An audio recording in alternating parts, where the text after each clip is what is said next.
Good afternoon to all, and good evening and good night to those who are in the different nations. And now we are connected with Dr. Sarada Sadasivam, Professor, University of Science, Malaysia. She is going to be share the knowledge about neuro-symbolic integration, a new perspective in artificial intelligence. So, participants, kindly, if you have any queries on other things related that, you can share on the screen. Sorry, you can share in the chat box. She will ready to clarify, and she will uh, share the keynote on this topic. Ma'am, session is yours, ma'am. Okay, thank you, Mr. Rajkumar. So, good evening, all. So, today I would like to present my talk entitled Neurosymbolic Integration, a New Perspective in Artificial Intelligence. My name is Associate Professor Dr. Sarata Sadasivam, and I'm from University of Science Malaysia. First of all, I would like to thanks to the organizer for giving me an opportunity to share the knowledge today with you all. So before I start my talk today, let me give a brief introduction on what is the topic is regarding neurosymbolic integration. Okay, if you see neurosymbolic itself, it consists of two different fields. One is neural network and another one is symbolic form, where we will be concentrating with logic programming. So, in this talk today, I will explain to you how these two different paradigma, neural networks and logic programming, we can integrate under neurosymbolic integration. This is a major leap or major jump in artificial intelligence. Artificial intelligence, maybe some of you still have a rough idea only what is it. So in my talk today, I would like to clarify some of the important notes regarding this artificial intelligence. So without delaying, I would like to present my talks today. Okay, let us start with what is artificial intelligence. That is a capacity given by humans to machine to memorize and learn from our experience to think and create, to speak, to judge and make decisions. So this is all what a human being, the brain, can do. So what I'm going to do here is what actually artificial intelligence is here is they creating a machine like brain to enable us to do our daily task faster and efficiently. And so, if we see artificial intelligence itself, it consists of four major domains. Here, I'll discuss three major domains, which is machine learning. Machine learning means if a machine, it will definitely related with computers. So, we have computer, definitely we have programmings to control the learning. Then we have artificial neural networks, A and N. In these artificial neural networks falls all the types of neural networks, where is such as feed-forward and back feedback or recurrent type of neural networks. So all this consists under artificial neural network, and the small domain inside artificial intelligence, which is fast being developed now, is called as deep learning. In this deep learning, we try to integrate some methods which can accelerate the learning. Okay, what is the difference between artificial intelligence and human intelligence? If I see artificial intelligence, it has ability to simulate humans' behavior and cognitive process. That means it can follow how our brain think and process information, and it can capture the observations, which is called as human expertise, fast and efficiently, and response is so fast. If I say just human intelligence, that means just we are talking about human brain. Most of the actions and reactions are based on intuition. That means common sense, our past experience, how creative are we, and so on. So it actually explains the ability to demonstrate their intelligence by communicating effectively. So from our past experience, we can able to make judgment what to do the next step. And this is a very important in reasoning and critical thinking. So let me start with neural network. So if I just now from my talk, I shows that artificial intelligence we have few domains in it. For my talk today, I'm going to concentrate in neural networks. Okay, neural network, the information processing paradigm, which is inspired by the way biological nervous systems such as our neurons in our brain process information.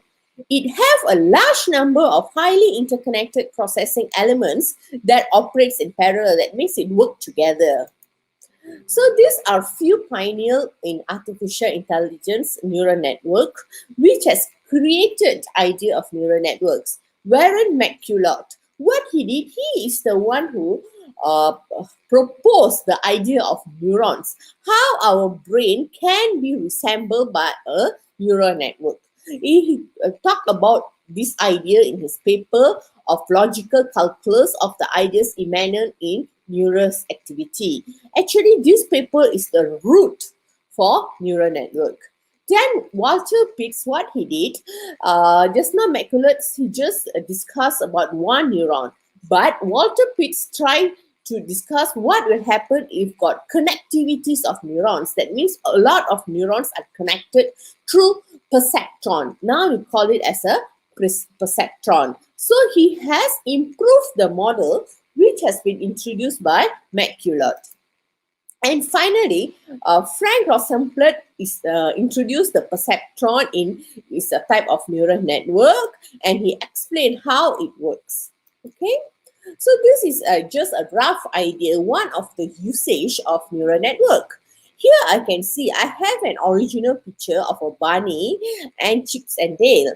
Okay, then what happened? I got an image of degraded. Degraded means the image got some missing particles in it. So I need to reconstruct back the images so that I can get a nearby images. So what the neural network's able to do, it can reconstruct back the image as what it shows in this picture.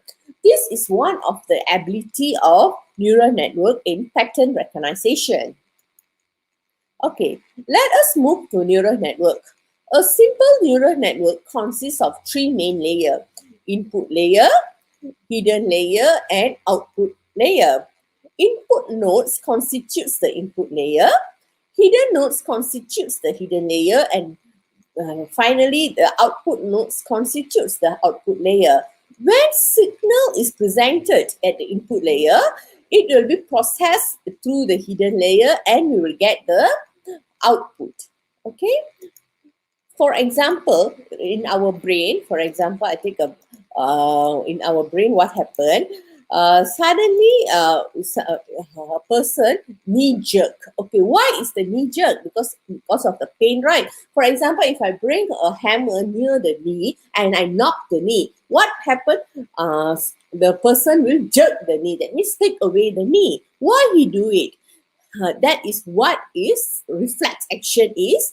So in neural network is actually a black box model. Here I will explain what is the disadvantage of neural network, which is we know got the output, the hammer hit our knee, right?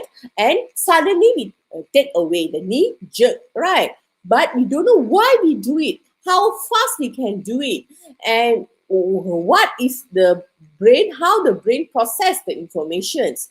So in neural network, we know the input, we know the output, but we don't know how the information is being processed in the hidden layer. So that's why neural networks is known as a black box model. Okay, neural networks basic components can be listed to three: weights, thresholds, and activation functions. At the activation function, the input is being transferred or being processed to output. Threshold values are the calculations to calculate the neurons connection strengths called as weights. Okay, neural networks got two types: feed forward and feedback. Feed forward means it moves just to one directions only.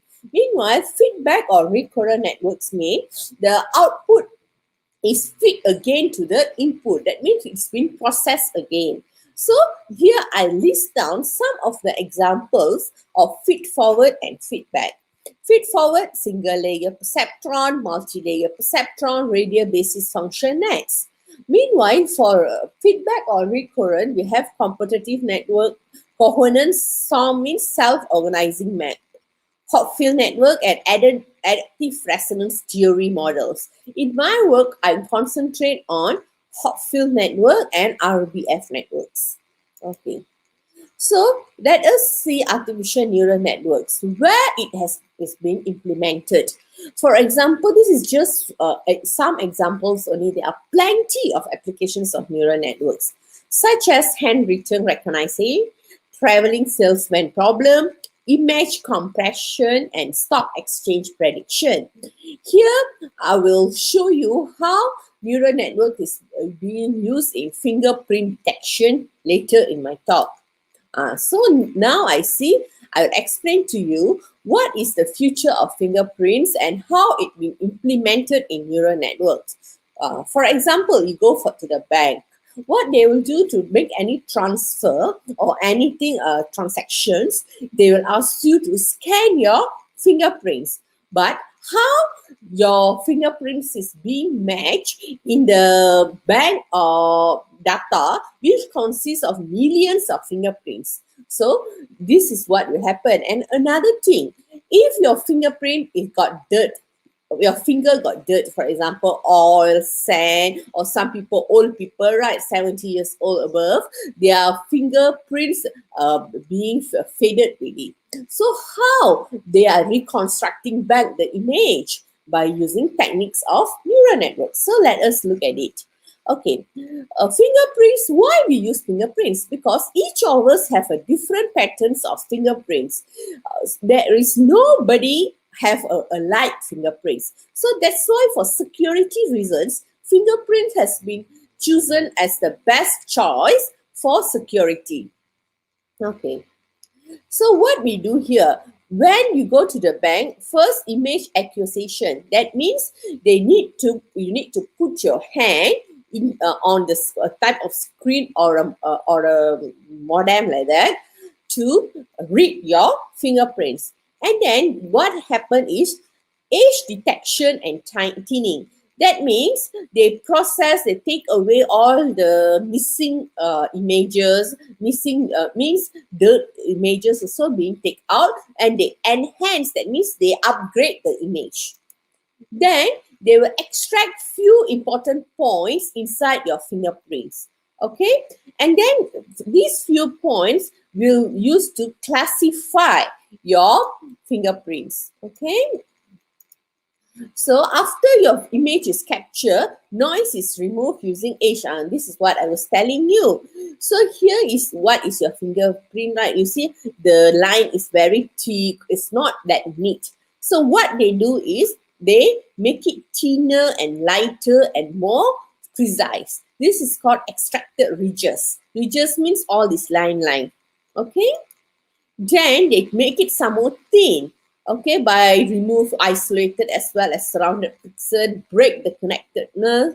So all this you shouldn't do in thinning. You make the image easier, okay, enhance the image, but you cannot lose the informations inside it. Okay, then they will classify your fingerprints upon the general pattern. These are 4 types of general patterns of fingerprints. Okay. And finally, we can put it inside the system and identify who are you. So this fingerprint recognition not only used in banking, it has been used in security to cars, lockers, shops, and then for voting also, they use the fingerprints and then to count on individuals, and there are so many applications of this fingerprint recognition. Some different applications which is important also, same like fingerprint, is character recognitions, image compression, stock market prediction. For example, you have few years stock market and you want to predict how is the stock market for the upcoming years. Yes, you can use neural network. And then here, traveling salesman problem is a very well-known problem where one salesman want to visit few places or cities in a limited time. So we want to find what is the shortest and the most efficient route for the traveling for the salesman. So that's why this problem known as TSP problem, and this is very famous problem in optimizations problem. Okay, and then artificial intelligence neural network also been used in medicine, electronics, security, and loan applications, and also other applications. So we know artificial intelligence have a lot of advantage, but don't forget science also will have its advantages also.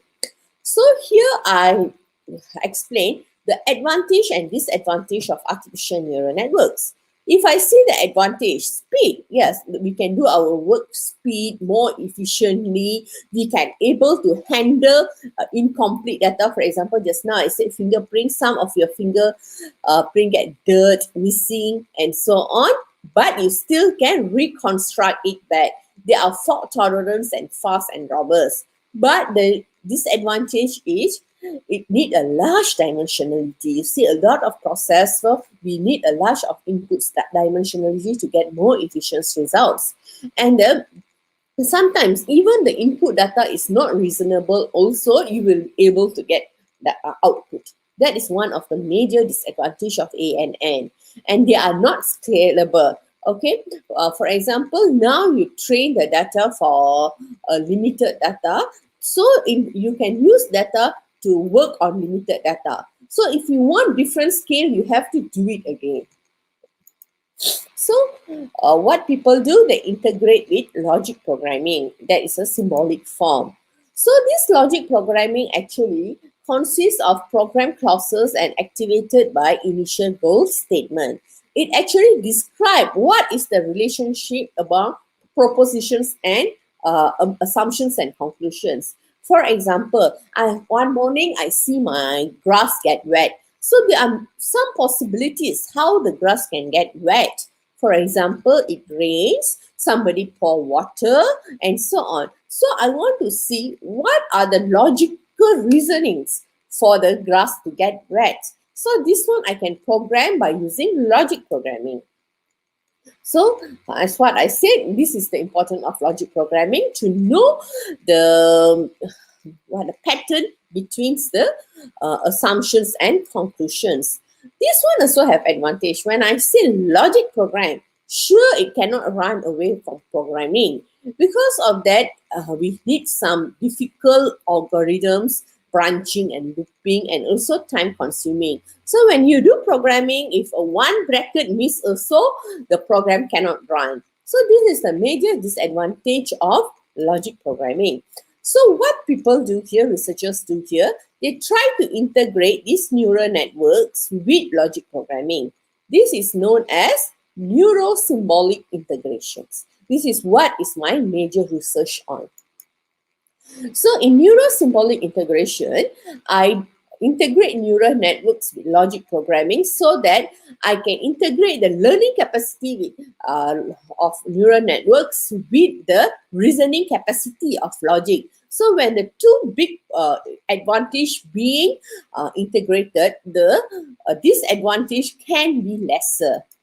Okay, one of the pioneer of Hotfield Network, which I'm working here, is this person, J.J. Hotfield. He is the one who created Hotfield Network. So this is Hotfield Network, which is my key of interest, is mostly used in optimizations problems and content accessible memory type of problems. Why you use Hotfield Network is because this one have an energy functions known as Liabino energy functions, which decrease monotonicity according to the network involvement. So we will have a relaxation period which will guarantee for us solutions. So this one I think I can skip because I already explained the advantage of Hotfield Network. For example, in image reconstruction, even though we have some scale pixels only, what the Hotfield Network can do, it can reconstruct the images until we can get a nearly match images. Okay, so this is examples of how an original and corrupted we can reconstruct back. Okay. So this Hotfield Network's reconstruction is very important in image detections, enhancing the X-ray images and mostly in medical image distortion. So one of the way how this neurosymbolic integrations is done is by integrating this logic programming in Hotfield networks. These are few methods. One of the methods that is classical one is known as one of the lost method. So here are some of the steps involved in doing logic programming in Hotfield network. So I will try to integrate it with two learnings which we know as Boltzmann machines and hyperbolic tangent activation functions. These two algorithms is to accelerate the performance of doing neurosymbolic integrations based on Hotfield network and logic programming. So Boltzmann machine, this is what we integrate with Hotfield network. So this is the energy by Boltzmann machine where when we increase the temperature, what happens? The neurons will have more energy to relax into global minima. That means neurons which have relaxed in local minima values can enable to jump energy barrier to the global solutions. And another one is hyperbolic tangent activation functions also can be used to enhance the capacity. That is, this is the for a function that being used. By using hyperbolic tangent activation function, the relaxations or the training become more efficient. Okay, so one of the theory which is very highly used in neurosymbolic integrations of Hotfield network and logic programming is known as mean field theory, which integrate these two techniques. And then we can use agent-based modeling. Agent-based modeling is just like C programming, MATLAB, Mathematica, and so on. But for agent-based modeling, we use NetLogo. This is more user-friendly, three-dimension, and it's easy and convenient to program using this. Okay, so this is ABM, and this is nowadays people using it for programming, especially social phenomena. Okay, for example, all these things, if I never use agent-based model, it looks so mess. So it's to make it is interesting to view and interesting to understand. So we use agent-based modeling. So, for example, you see this is some of the outputs which I got it for agent-based modeling. The interface looks more friendly. It's very interesting, eye capture. So it's easier. So here, for example, we can see the interaction, how it goes, how it happens. So we can control by using agent-based modeling. Okay. So here you see the agents. Just now you see all got cursor and so on, right? You see this is more interesting. Okay. So this is called agent-based modeling, and this is one of the NetLogo which I screenshot. This is the interface to show how the interactions between the entities happen. Okay. Before I end, I would like to talk about future of artificial intelligence. So as far as I know, and we all know, so artificial intelligence is being used in a lot of fields, not limited to what is you can see in the screen. But we see that the artificial intelligence have some limitation. You see, for example, the MH17's where the flight has been bombed, shoot, all these things, and we see a lot of misuse of science happening nowadays. So all this is disadvantage of artificial intelligence. And another very risky now is data privacy. People can hack your informations. So this is some of the limitations in artificial intelligence. So all what science invented also have advantage, but we cannot sight seeing the disadvantage. So artificial can do anything beyond instruction what we provide to them. But how we are going to control, in whose hand is the control, is the important key. Okay. So that's all my talk for today. Thank you. Okay. Uh, Thank you, Doctor, for your wonderful presentations. Mm, Thank you so much. Your valuable time for us. Okay. Dear participants, today is the three keynote speakers given the three different topics. So thank you for your supports, and we will see tomorrow 8:30 for the next keynote session 4. I paste the link in chat box for your reference. Thank you so much. Okay, Thank you, thank you. ma'am. Okay.